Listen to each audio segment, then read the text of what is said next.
Hey guys, it's me, Sarah from Sourdough for Beginners, here with you again. I made my own butter and it's amazing. I'm super excited. Please remember to subscribe, like, share, tell me in the comments the variations that you made, what you did. The only reason I get to keep making these videos all the time is because you guys are here, so I appreciate you so much. I used my Bosch stand mixer. All of the ingredients are just some heavy cream. We use 35% whipping cream this time. It's really good. The butter kind of has like a whipped sweet flavor to it. The buttermilk actually tastes like whipped cream. Our cat has been going a little bit nuts for it. Every time I pull it out of the fridge, he comes running. I'm actually going to pour some in a bowl for him right now. Other than the stand mixer and the butter, you need either some paper towel or some cheesecloth. I used paper towel this time.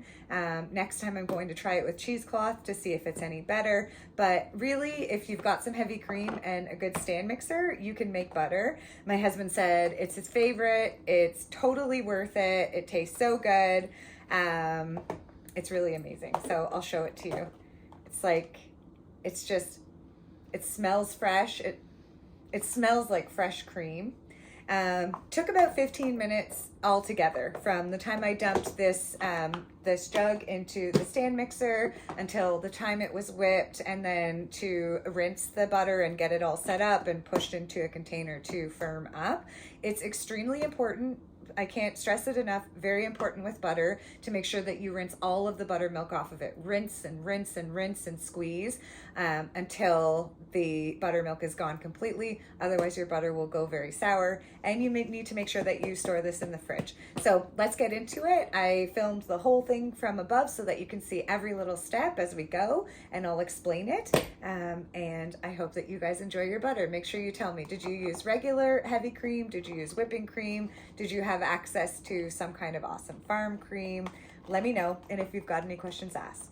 Talk to you soon. Use a heavy cream of your choice and pour it into your mixer. 1 liter of cream ends up making about 2 cups of butter and just over 1 cup of buttermilk.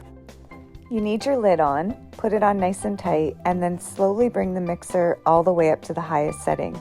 With the Bosch stand mixer, that's 4. I usually take about 10 to 15 seconds in between each raise. So go to 1, wait 10 to 15 seconds, and work your way up. I've sped this video up a lot, but the mixer portion should take somewhere between 5 and 10 minutes until you get to the butter phase. After a minute or two, your cream is going to turn into whipped cream. It's going to noticeably thicken. You could stop it right then and there and put it on top of the dessert. As it continues to spin, it'll thicken and begin to slightly separate. You'll notice it start to change color. It will go from a white to more of a yellow color. Eventually, it's going to suddenly separate. So if you keep an eye on it, it'll go from all solid to all of a sudden, you'll get a big splash and you'll have milk and butter. At that point, you need to let it keep on spinning until it's very, very separated. So you might need to stop it every once in a while, take a quick peek, look at it, but definitely pay attention and watch for that moment where the liquid springs and they separate.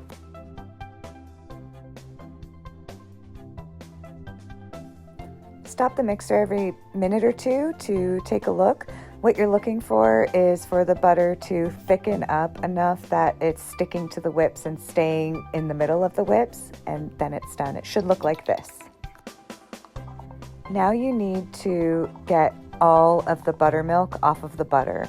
So you're going to separate the buttermilk and the butter as good as you can out of the mixing bowl, and then you're going to rinse the butter over and over again until the water runs clear. Set up a bowl in your sink that you can put the butter into, another bowl to strain the buttermilk into. Once you've strained off as much of the buttermilk as you can, start working to put the butter into the bowl that you've got in the sink. Squeeze it as you go. Try to get rid of as much of that buttermilk as you can.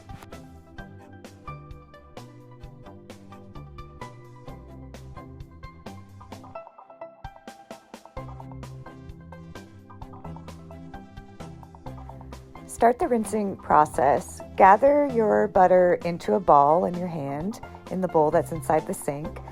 Start running some really cold water. You can throw 3 or 4 ice cubes into the bowl. You'll see bits of buttermilk starting to come off the butter.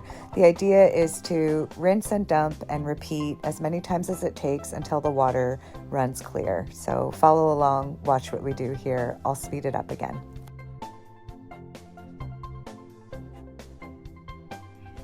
The next step is to wring the butter. So you can use paper towel. I just get a stack of 7 or 8 pieces. You can also use cheesecloth, but wrap the butter in your paper towel or your cheesecloth, squeeze it hard, get lots of liquid out of it, take that piece of paper towel off, repeat, rinse it again if you need to. The idea is just to try to absorb and squeeze as much of the buttermilk out of your butter as you can.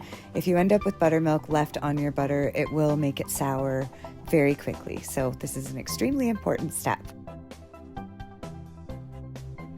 Press your butter into a bowl to get it ready to firm up and stick it in the fridge. It'll harden within a few hours. You should keep it stored in the fridge and strain your buttermilk into a container that will seal nice and tight, and you've got butter and buttermilk for the next few days. Enjoy!